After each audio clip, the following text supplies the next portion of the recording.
Hello, everyone, and welcome in here to the Powercat Postgame podcast. I am Cole Carmody. That is Big B, Brien, Hanley. K-State suffers a loss at the hands of the Utah Utes, 51-47.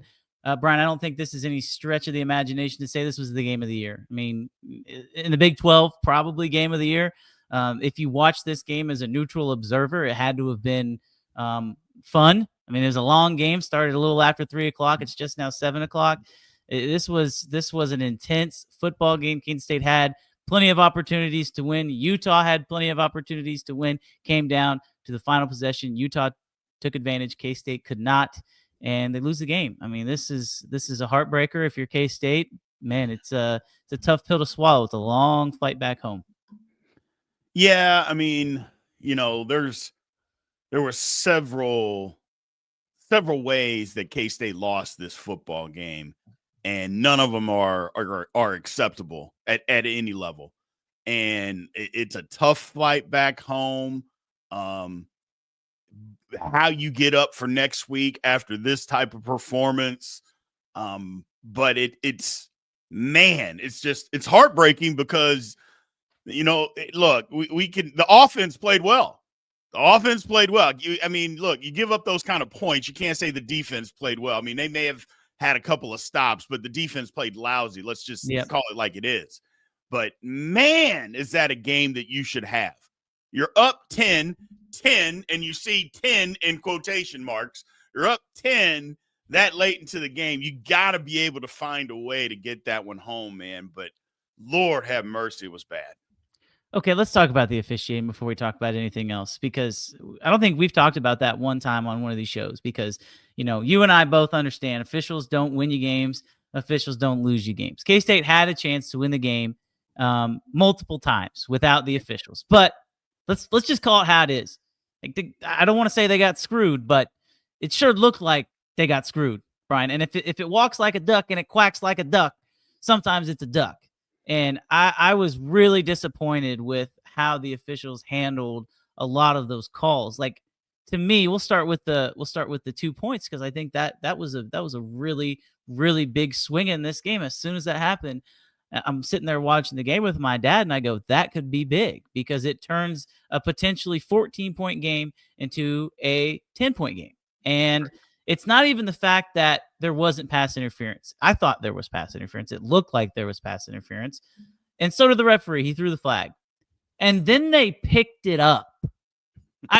We'll start with that one. I have no idea how you can call pass interference and then pick it up on a 2-point play. That just doesn't make any sense.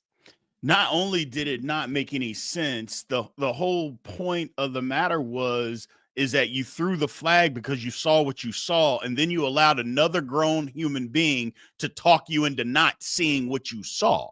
That's my problem, is that you're a grown man that has a job to do, and you do your job, and then all of a sudden you allow somebody else to come and tell you that you didn't see what you saw on your job. How many of us, at whatever profession that you would have, say you saw something on your job and then have somebody else come over and tell you, no, you didn't see that. You didn't see that. That's not what you saw. And I'm just like, it was pass interference. Everybody could see that it was pass interference or holding or illegal, whatever you want to call. But it was clearly that. And he threw the flag. And then, well, you know what? You're right. It probably wasn't. I probably didn't see it. You're right. And it's that kind of stuff. But to me, that wasn't even the most egregious one. Nope. The most egregious one was the call on Lincoln Cure, the phantom holding call. Oh, my God. Which it was literally exactly how they teach you. He locked the guy up, drove him down the field. The guy tried to turn his back. Lincoln still latched onto him and then let him go. And then you call holding. I'm like, well, what? It was bad. I'm not blaming the refs. You can't blame the refs when you give up 500 yards in total offense. Nope. I'm not saying that the game was rigged. I'm not saying anything like that, but the referees helped. You can say that. You can say that the refs helped because it was egregious.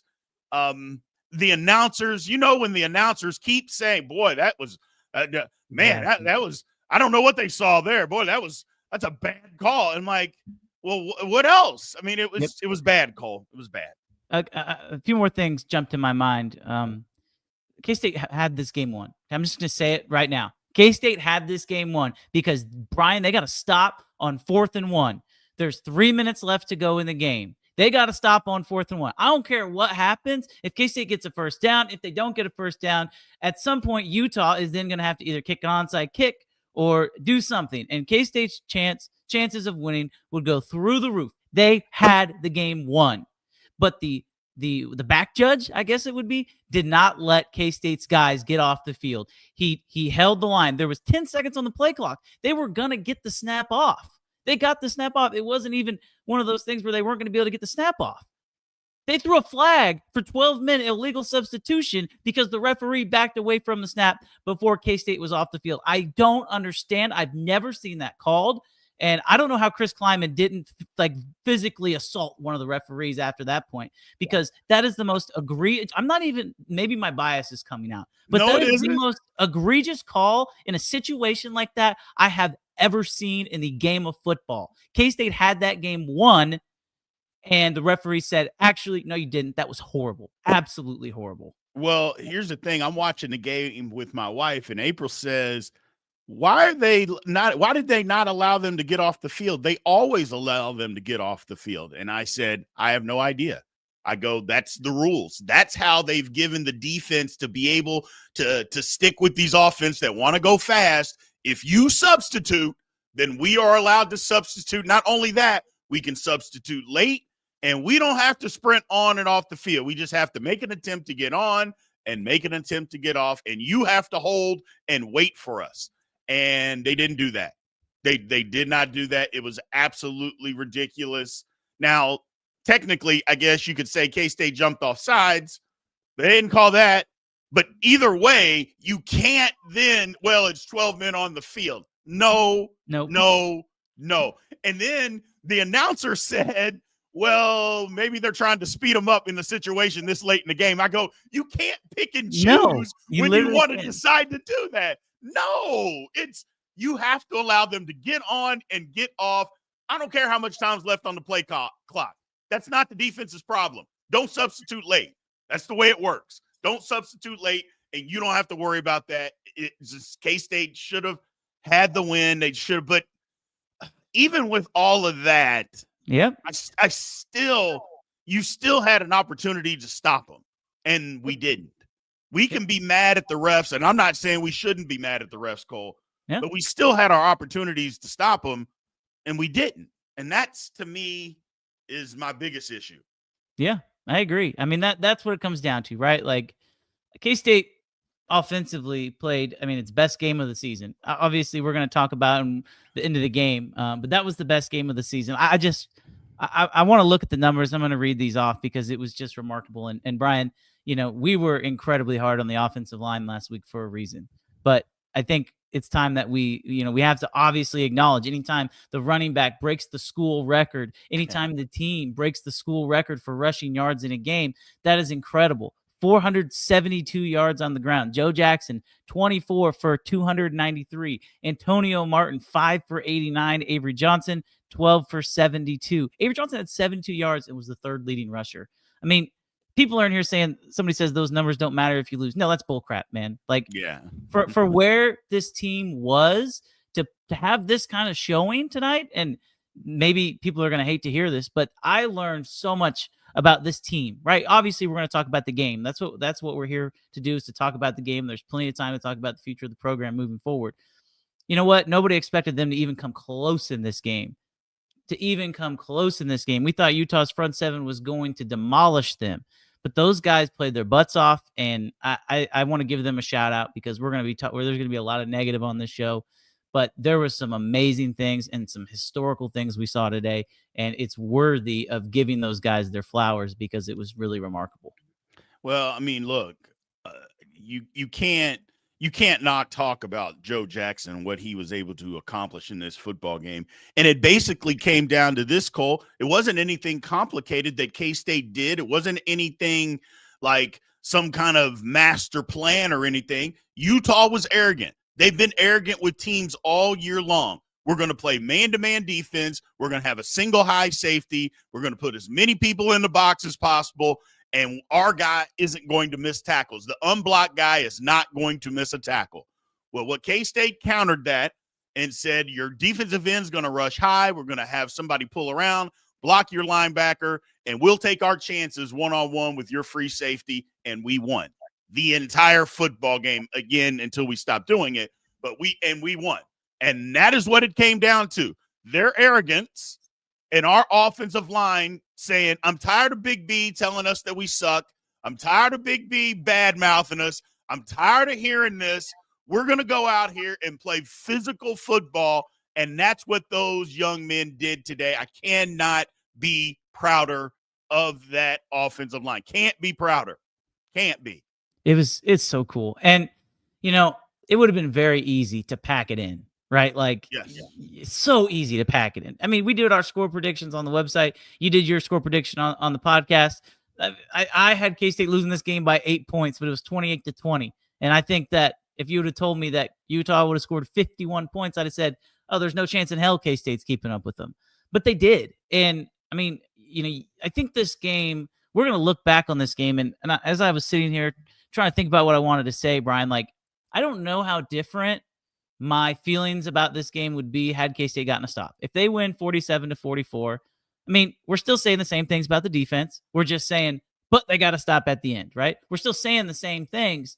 There's just one or two plays that really make the difference of the game. And at this point in the season, like K-State, if they win this game, if they would have lost this game, it's not going to change the outlook of their season. They're not going to go to a bigger bowl game. They're not going to make the college football playoff. They're not playing the Big 12 championship game.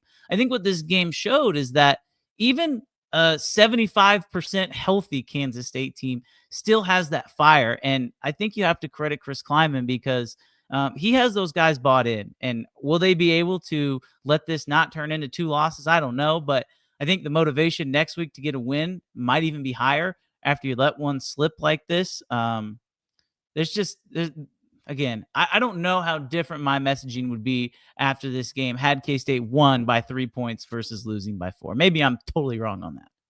I don't know, Cole. I mean, if they would have won the game, I think the messaging would have been more of regret. And I think that's what it would have been is like, what happened? Where was this effort all year? Mm-hmm. I think that's what it would have been. Where was this play calling all year? Where was this? And again, I don't want to get too innovative and act like Kansas State did some things that they had never done all year.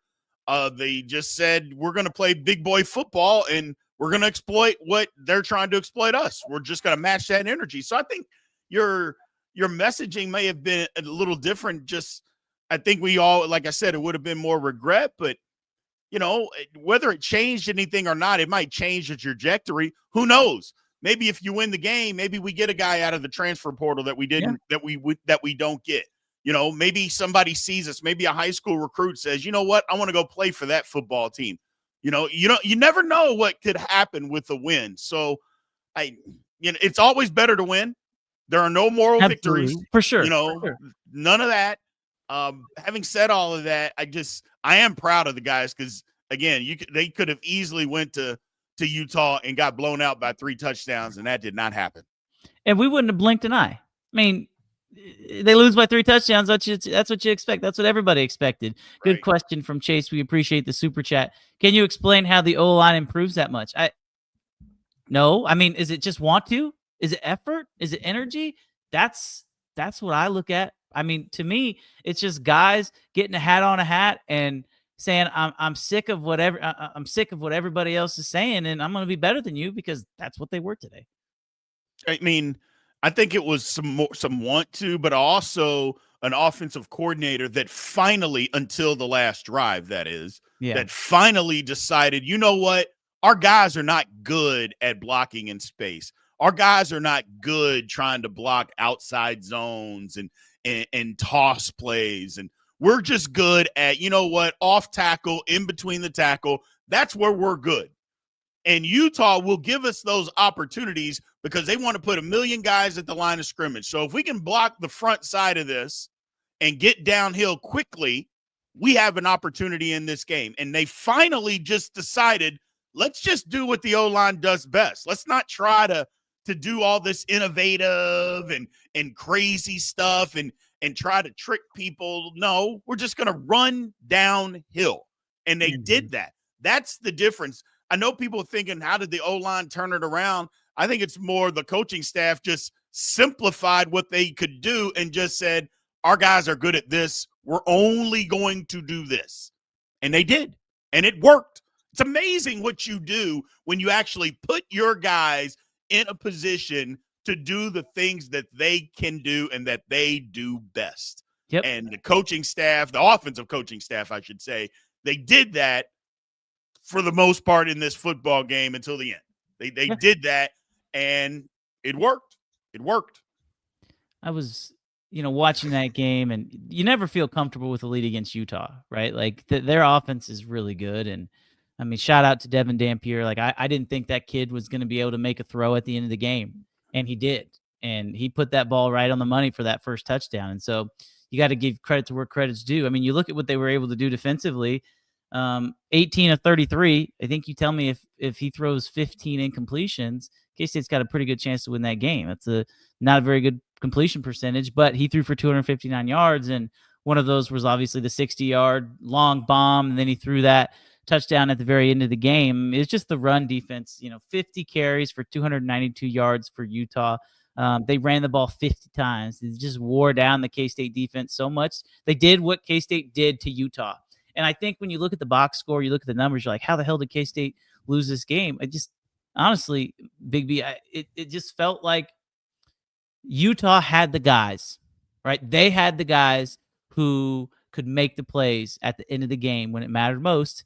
And for any number of reasons, as we've talked about and laid out throughout this whole entire season, K-State, they just didn't have those guys. I think their lack of depth really showed on the final two defensive drives. And I'm not saying that if Austin Romaine plays this game, K-State wins. But, man, you have one of the Big 12's best linebackers out there at a situation like this against a team who runs the ball this much. You're kidding yourself if you're saying that wouldn't make a difference. Yeah, I mean, it definitely would have made a difference in the game. But there's a lot of things that you could say would have made a difference in the game. But, I mean, like a big play, I know Austin Romaine probably wouldn't have had a whole lot to do with this. It was 3rd and 27. Yep. Or 3rd and 22. And you give up a 21-yard pass. Why we were in man coverage in that situation, I have no clue, no idea what we're doing there. And that's a problem. You can look at that. That's a problem.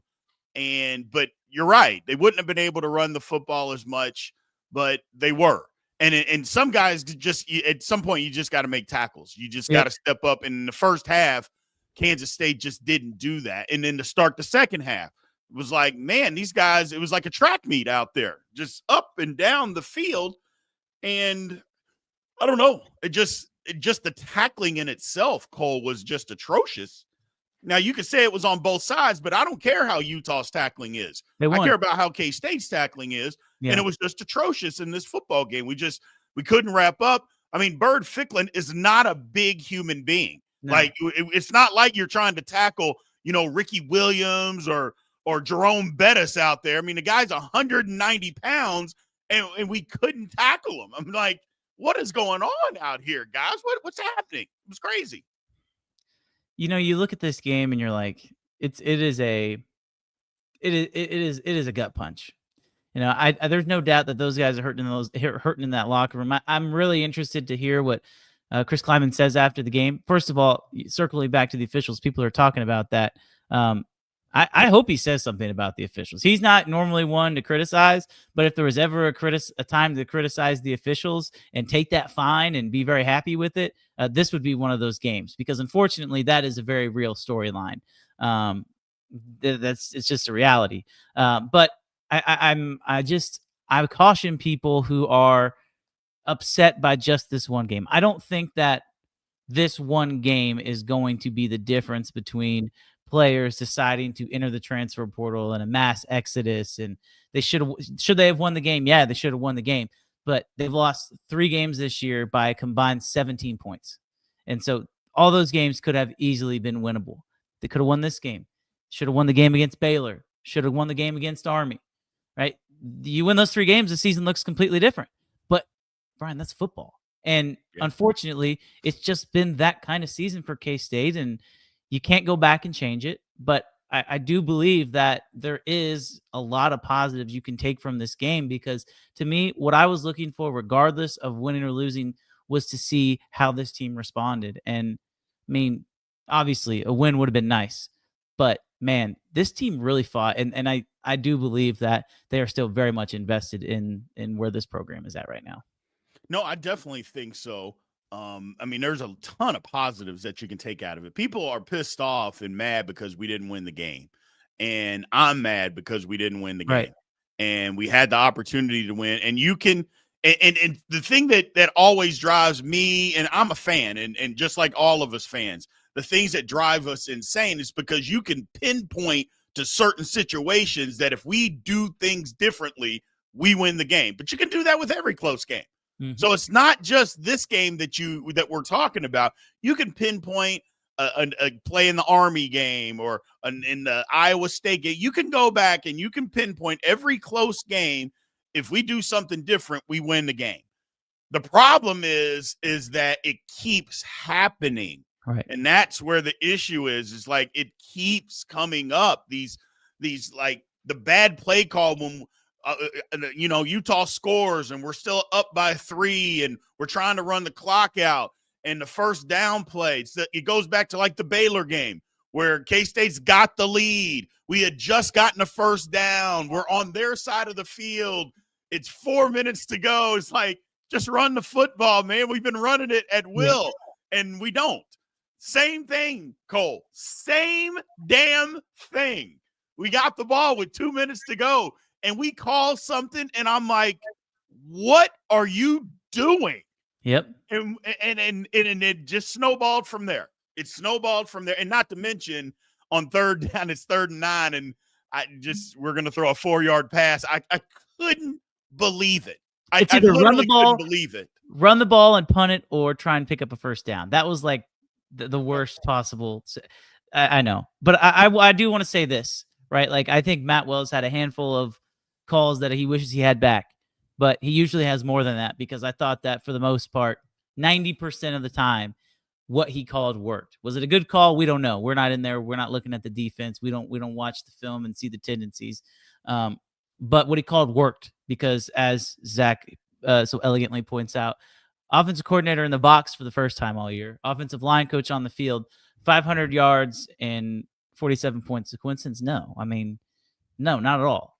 I'm not saying that K-State's going to score 47 points every single time that they play a Big 12 game, but the fact that they can do this against the Utah defense, which is really damn good, I mean, it does inspire some confidence for the Colorado game, assuming that their heads aren't completely in the sand. So, yeah, I mean, I like the fact that Wells was up in the box.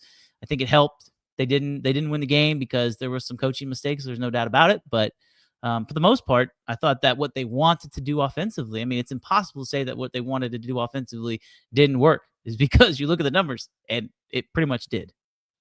Yeah, I mean, I don't think it's a coincidence either.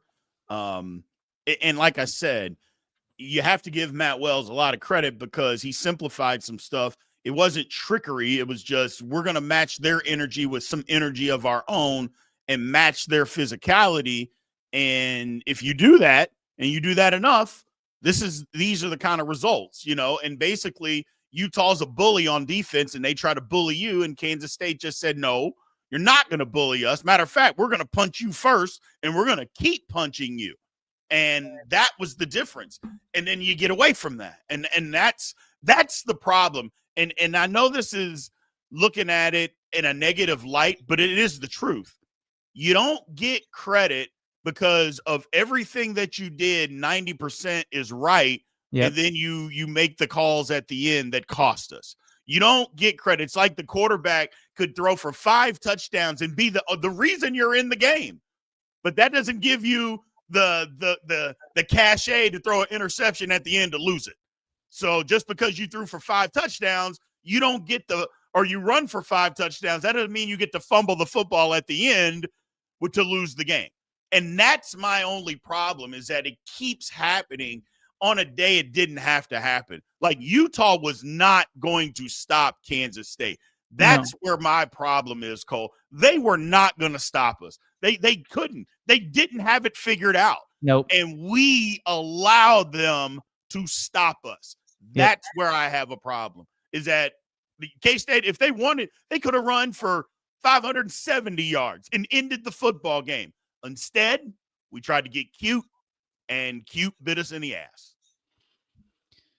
It's one of those games where, if the program can find a way to bounce back after this season, we're going to talk about this game and say, remember that time they almost beat Utah when Utah was really good and K-State was having a down season? Like, in the grand scheme of things, how much does this game really matter, right? Like, that's the question I see a lot of people talking about, and I want to touch on that. But before I forget, Brien, I got to bring up the penalties. And you brought up punching him in the mouth, punching him in the face. Mm-hmm. As much as I hated the targeting, like, stupid penalty for Ryan Davis. Golly. So stupid.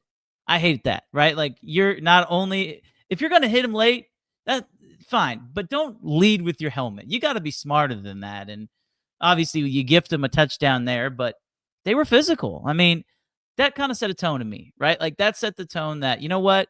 We might not be the best defense because they didn't look like a very good defense, but they were going to fight and they were going to hit them. And I think that kind of was in the back of the mind of Utah, both offensively and defensively. Is like, well, we know that they're going to put up a fight. And I don't know if defensively Utah had to call the game differently or not. They really made no adjustments, but K-State punching Utah in the mouth, correct me if I'm wrong, Big B, that's only happened 3 times this year.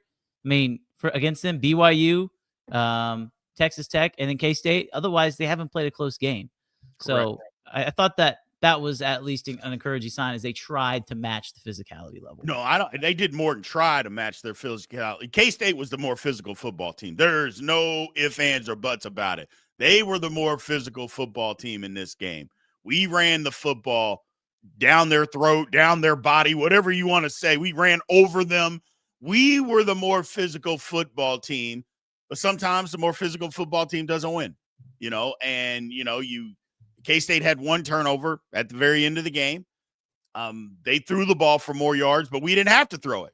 We didn't have to throw it for 300 yards or anything like that. They just made another play. And, it's the physicality. Look, I get it, but that was one of I've been watching football a long time. That's one of the dumber plays I think I've seen somebody make. Like, a guy is down and you go diving at his head. Like, that didn't even make any sense. And not to mention, K-State was getting off the field. Yeah. They were literally they had stopped them. Like, I don't think I've seen a dumber play in a couple decades, Cole. I'm being serious. Like, I don't understand what the thought process. Oh, okay, I want to be physical, I want to be tough, but there's also being stupid, and that was just stupid. I didn't understand it. I get what you're saying. I get the mindset is we need to punch them in the mouth. I get that mindset, but you can't be dumb. No. I mean, a mindset or not, let's get off the field. Heck, if for nothing else, hey, man, I want to go sit down and drink some water because we just got off the field, versus I'm going to dive head first and hit a guy who's already down. They've already blown the whistle. I'm like, Lord. Yeah, it was wild. That one was wild. I didn't see something like that coming, Cole. I really didn't. Didn't. Let's talk about the end of the game.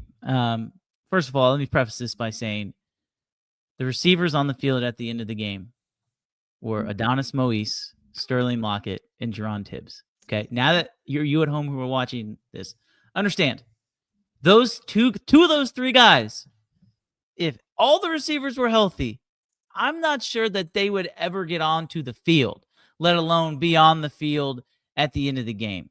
And so I'm going to put this up here. Okay, 58 seconds left in the game and we need a touchdown. Did anyone think Avery Johnson was going to drive down the field and win the game? I said to my boy, we will throw an interception in the game. 2 plays later. Listen. Okay, here's the deal. I'm not going to make an excuse for Avery.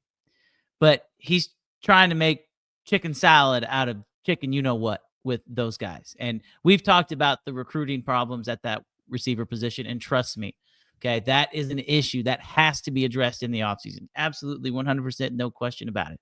Jerron Bradley was active in this game. Obviously, he's not healthy enough to play. Otherwise, he would have been out there. So you have a guy who is your number 2 receiver, and then Sterling Lockett, who has 1 catch on his entire career, and Adonis Moise, who I believe has 3 catches in his entire career out on the field at the end of the game, because they couldn't have tight ends out there because they needed some sort of speed threat. So if you want to blame Avery Johnson for the end of the game, it's the quarterback's fault. I get that.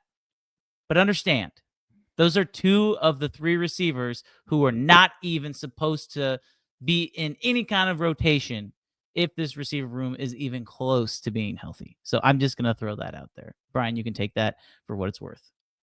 No, I mean, look, I agree with the comment. I thought Avery was going to throw an interception. That's kind of what he does in these situations. Having said all of that, the game wasn't his fault. The K-State didn't lose because of Avery Johnson. I mean, and what you said is true. Cole, who was he supposed to be throwing to? Yeah. You know, I mean, even Garrett Oakley wasn't even out there. I mean, what are we supposed to do in this situation? He was hurt too. Yeah, that's right. Yeah, there's nobody to throw the football to, you know, and they were triple teaming Jerron Tibbs. Yes, literally triple teaming. Literally. And so it is what it is. You would like to think that maybe in practice you can trust some people, but maybe you can't. I mean, and maybe you can't trust anybody else. So it is what it is at the end of the game. Avery, it was a bad throw. Let's not kid ourselves. It was a bad throw. I thought he should have run it. My wife was screaming, just run it. And he probably could have, and he could probably at least could have gotten a first down. Yeah. But he tried to get the ball down the field. I get it. But people trying to blame Avery or saying it's his fault or whatever the case, come on, man. Be better fans. The game was not Avery's fault. Not even in the least was it his fault. And not to mention, and if we're being honest, Cole, I'm always going to be honest. He's out there throwing to 1 wide receiver and 2 others that probably should be playing FCS football. Yep. Let's just call it what it is. Should be playing FCS football. Or redshirting. I mean, I'm not with the freshman. I mean, you got if he's good enough to get onto the field, he's sure. But yeah, I agree. Like that it's a bad thing. Finally tuned. First of all, thank you for watching. I know you watch a lot. Avery should transfer. First of all, if you're a Kansas State fan and you want your quarterback to leave, stop rooting. Yeah, like what are we doing? Right? Like if you don't think Avery's invested into this season, go back and watch that game and see how mad and see how pissed off and fired up he got. For all the people who say that Avery Johnson doesn't show any emotion, that's the most emotion I've seen him show in a really long time. I thought he was going to fight the ref after, once again, a no-call pass interference in the end zone, I should say, all over him. Casey has to kick field goal. I think they would have scored a touchdown on that drive had that been called. But if you're saying Avery should transfer, then just stop rooting for K-State. I can't do that. So Big B, I think we've talked a lot about this game. Before we end the show, I want to kind of talk about what this means.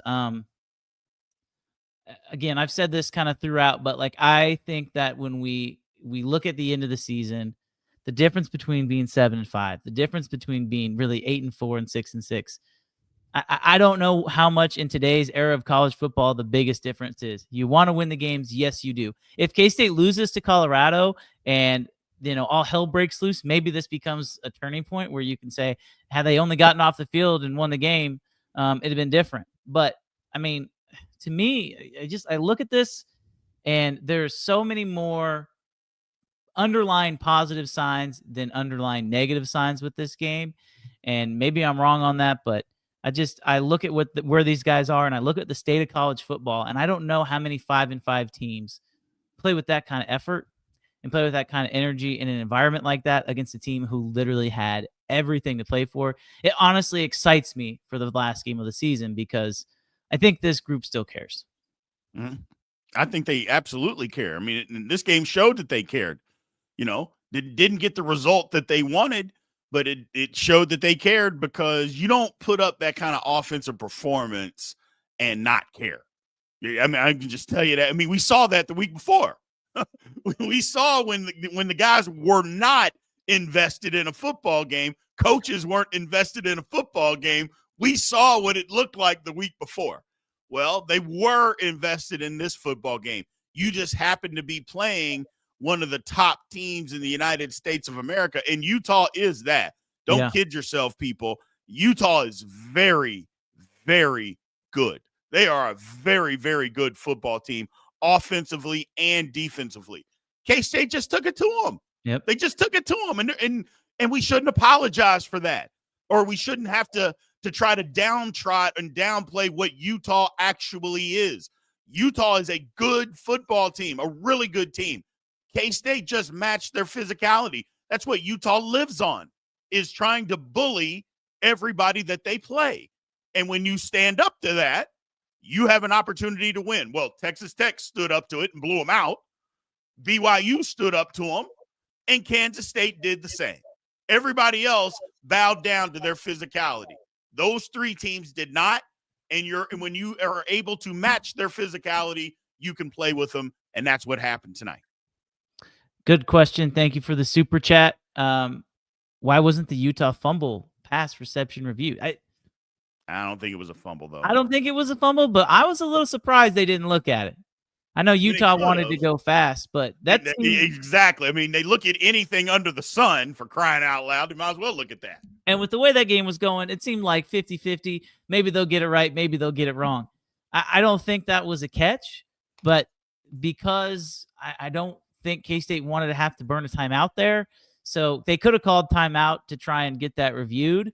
But do you want to try and get that reviewed, or do you want to keep that timeout in your back pocket? I thought the clock management was actually pretty good by K-State the entire game. They gave themselves a chance at the end because they had that timeout. But yeah, to answer your question, I wish I had a better answer. We're kind of asking a lot of questions about the officials.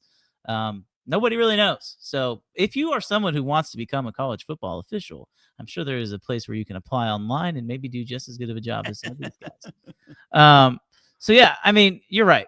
Like, people have talked about like a mass exodus to the transfer portal, and like if that could still happen. Like, I'm not saying that that's not going to happen, but you know, the fact that they are still this invested should tell you about where they are and really where Chris Kleiman is. I got a text from somebody that said, this seems like a game that might make a certain coach decide he doesn't want to do this anymore. Like, actually, I think it's the opposite. I mean, if you're a player in this game, and Big B, tell me if I'm wrong, but like, if you're a player in this game and you lose, you're just like, man, like, that sucks. Like, I want to go out there and get the next one. Like, especially when you're an underdog like this, you want to go out there and get the next one, as opposed to, oh, we lost. Like, no, you're an underdog. You had a chance to win. It sucks. You're going to be sad for a day. You're going to show up to the facility tomorrow, and you're going to be like, let's get after it because we saw what we can do, and we want a chance to finish the season strong. That's how I would approach it. I'm assuming that is going to be the mind of those players. Yeah, my thing is, it didn't look like a team that is going to have a whole bunch of players that are looking to transfer. I'm not saying that that's not going to happen. I'm just saying we've seen what that looks like. Remember Iowa State a couple years back? Yep. That was a team where you knew, okay, these guys are not invested. They do not want to be out there. That's not what this looked like. This didn't look like that. And again, you're playing one of the better teams in the United States of America. Now, again, people may try to leave and may be leaving. Okay, that's fine. But that's just not it. At least if you're going to leave, this is how you do it. Yep. You go out the right way. You play hard till the very last snap. That you can respect.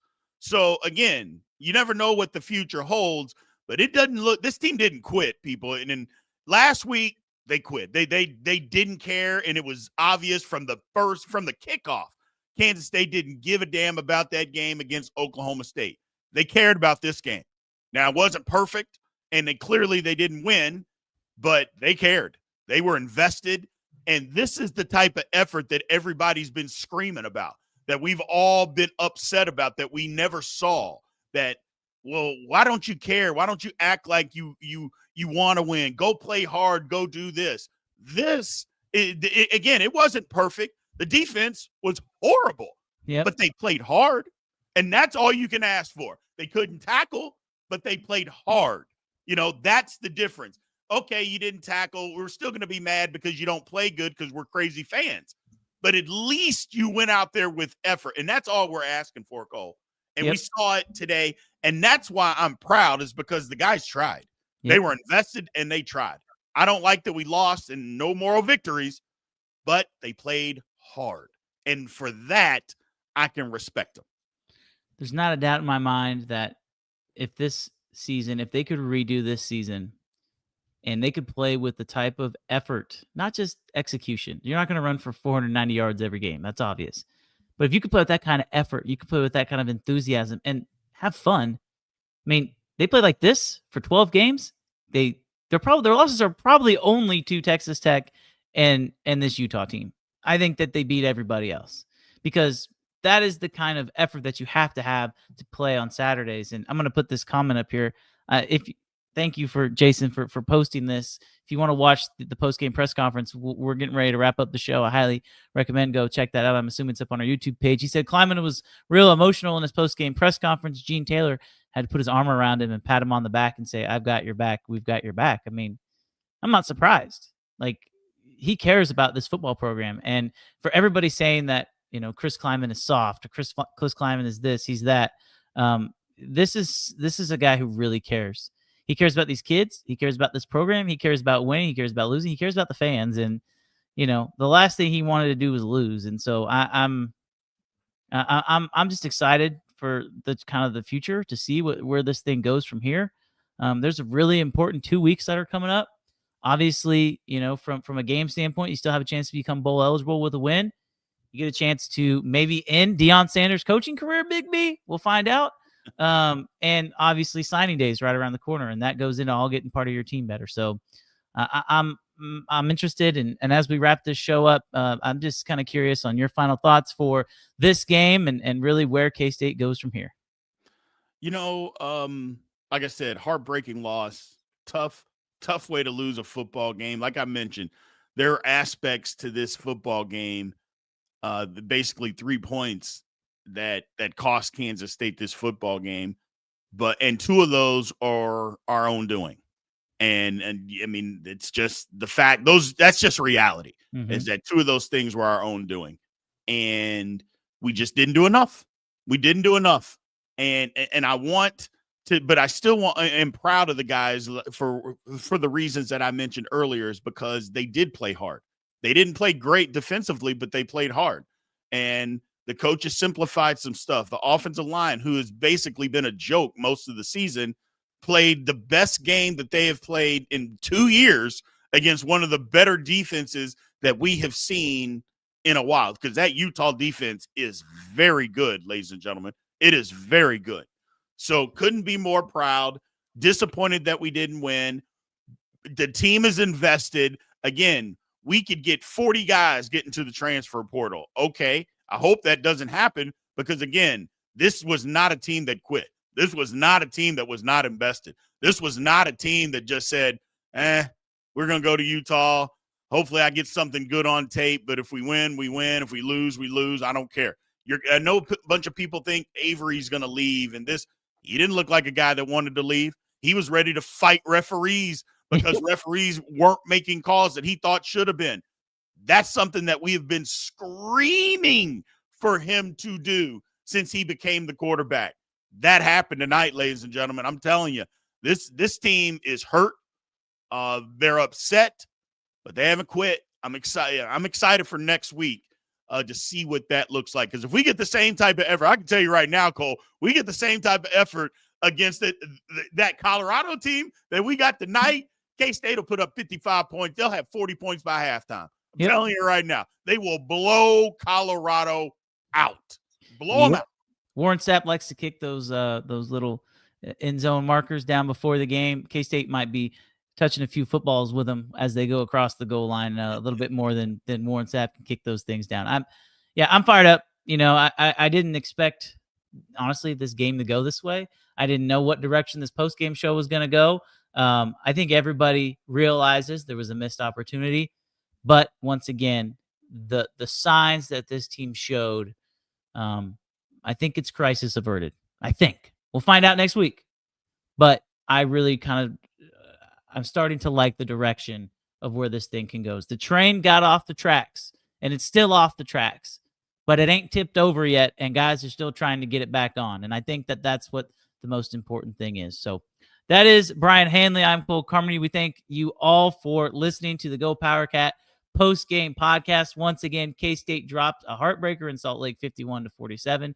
For all the post-game coverage, be sure to head on over to GoPowercat.com. Check out the YouTube channel. All the videos will be there. We appreciate everybody so much for listening, and we will talk to you next time.